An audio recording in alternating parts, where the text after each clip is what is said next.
पढ़ाई के साथ साथ एक दूसरे के प्रति सम्मान का भाव भी होना चाहिए।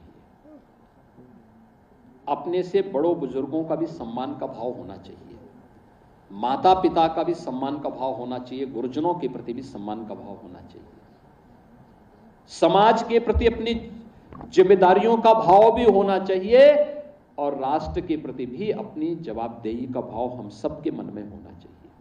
राष्ट्रीय संपत्ति को नुकसान नहीं पहुंचाना चाहिए। ये मान के चलिए वह राजकीय संपत्ति या कोई सार्वजनिक संपत्ति किसी व्यक्ति की नहीं, समाज की संपत्ति है, समाज के कंट्रीब्यूशन से बनी हुई है, उसका नुकसान नहीं होना चाहिए। कोई नुकसान करता है तो उसको टोकिए, अगर कमजोर पड़ रहे हैं तो उसकी कंप्लेंट करिए कि फलाने व्यक्ति ने उसका आज तो आपके पास मोबाइल फोन आ चुका है, स्मार्ट और वायरल करिए उस व्यक्ति की जो सरकारी संपत्ति को नुकसान पहुंचाता है। बाकी उसके पोस्टर और उसकी वसूली का काम हम अपने आप करवा देंगे, क्योंकि संपत्ति बनाने में और उसको आगे बढ़ाने में मेहनत करनी पड़ती है। जब केंद्र और राज्य सरकार मिलकर के प्रयास करती है तब ये चीजें आगे बढ़ती हैं, अन्यथा उजाड़ने में समय नहीं लगता।